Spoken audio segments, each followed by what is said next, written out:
Existe-t-il de la tricherie dans le tennis? À quoi ressemble l'avenir de la NBA? Est-ce la Lettonie? Zidane peut-il devenir entraîneur de foot? Daniel, vous qui avez joué au tennis compétitif, les défaites ont-elles toujours été naturelles ou bien étiez-vous payé pour perdre? Non, Mathieu, personne ne m'a jamais payé pour ça. Vous avez pris du retard alors? Non, jamais. Bon, je vais préparer le terrain. D'après le rapport récent de BBC, en Pologne ainsi que dans d'autres pays, il est arrivé que les joueurs de tennis avaient perdu des matchs intentionnellement. Pouvez-vous le croire? En fait, ils n'ont donné aucun nom. Ils ont précisé que certains d'entre eux étaient dans le top 50 et que quelques-uns d'entre eux avaient remporté des tournois de Wimbledon. Tout le monde brûle d'impatience de les entendre citer des noms. Une seconde, il s'agit bien des matchs insignifiants d'un tournoi national polonais qui est de moindre importance et pourtant le montant des paris s'élève à 3 millions d'euros. Comment peut-on le croire? En fait, il est facile de l'imaginer. Pourtant, l'ATP, l'association des professionnels du tennis, surveille très attentivement ce qui se passe pendant le match. Ils ont des gens spéciaux au bord du court qui suivent de très près tout ce qui se passe et envoient des messages. Bon, ça peut arriver à Moscou, à New York, mais parlons de ce genre de corruption, surtout dans le tennis, parce que BBC a attiré l'attention du public sur cette histoire. Alors, est-ce que c'est facile d'arranger les matchs? Mais bien sûr que c'est facile. Je vous explique, Mathieu. Les gars qui sont assis au bord du court, ils connaissent bien le score. Il y a à peine quelques secondes avant que le score n'apparaisse dans les journaux. Ces gars ont donc un avantage de quelques secondes. Voilà donc pourquoi l'ATP peut charger les personnes du comité d'éthique de surveiller ce qui se passe pendant les matchs.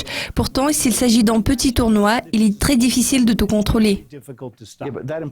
Eh oui, disons que vous êtes un joueur de tennis, vous voulez bien gagner votre vie, vous voulez plus d'argent et voilà, il y a quelqu'un qui vient vers vous pour vous proposer quelques centaines de milliers d'euros, ce qui est assez tentant, n'est-ce pas?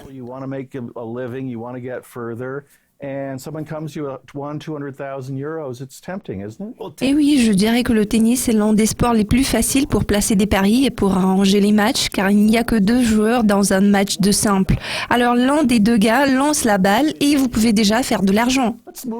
Passons à la NBA. Espérons que l'Association nationale de basketball n'est pas impliquée dans des paris truqués. La sensation de cette saison sont les Warriors de Golden State qui ne peuvent pas perdre.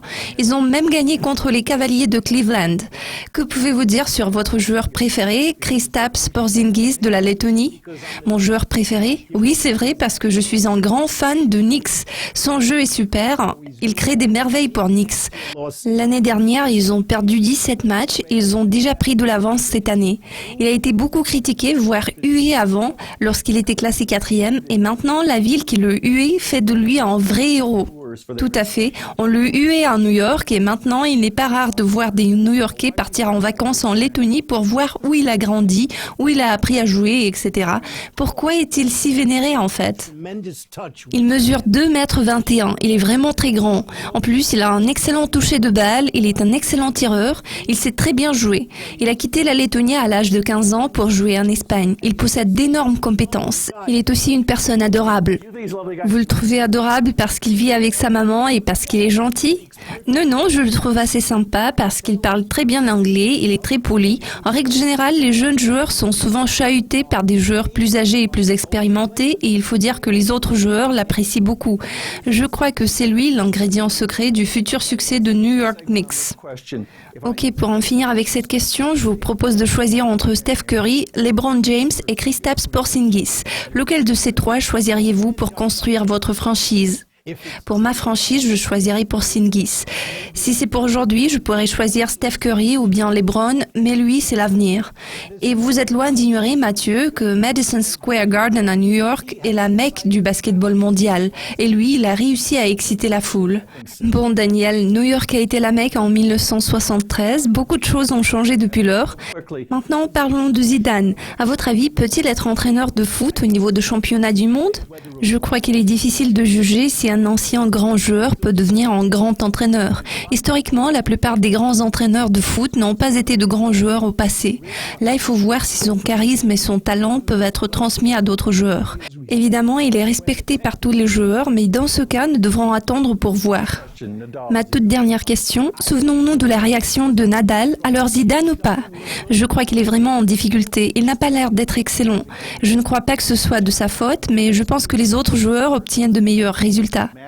Vous avez suivi l'argent dans le sport, je suis Matthew Stevenson et mon invité est Daniel Harner. La prochaine fois, nous nous pencherons sur le football américain et le fameux Super Bowl. Restez avec nous.